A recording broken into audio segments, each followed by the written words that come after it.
In the interest of distilling what is particularly newsworthy from these roughly half-an-hour remarks from Donald Trump at Mar-a-Lago, we want to show you now the two moments we've been talking about here. One of the attacks on the Manhattan District Attorney Alvin Bragg, and then that moment where Donald Trump, the former president, went after the judge who presided at his arraignment in New York just a few hours ago. Listen. But now we're there. Spent time there today, as you possibly read, with a local failed district attorney charging a former president of the United States for the first time in history on a basis that every single pundit and legal analyst said, there is no case. There's no case. They kept saying, there's no case.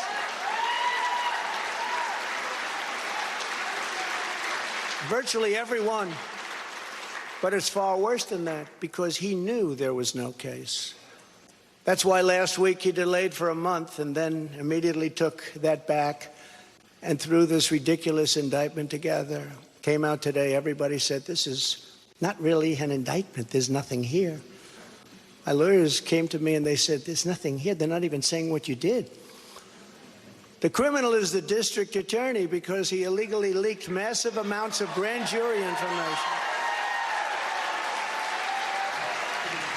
for which he should be prosecuted, or at a minimum, he should resign. Judge with a Trump-hating wife and family, whose daughter worked for Kamala Harris and now receives money from the Biden-Harris campaign, and a lot of it.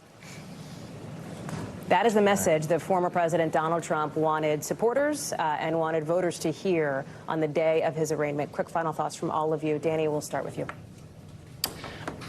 It's game on. I mean, we all sat around and we waited to see who would be, if anyone, would indict Donald Trump.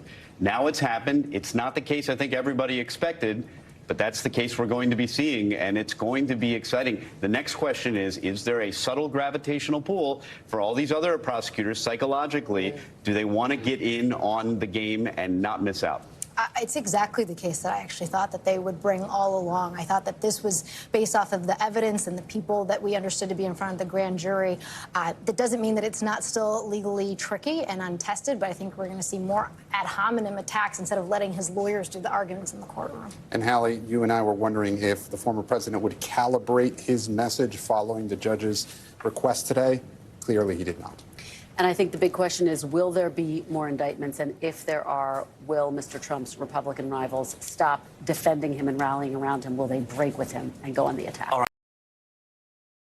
Thanks for watching our YouTube channel. Follow today's top stories and breaking news by downloading the NBC News app.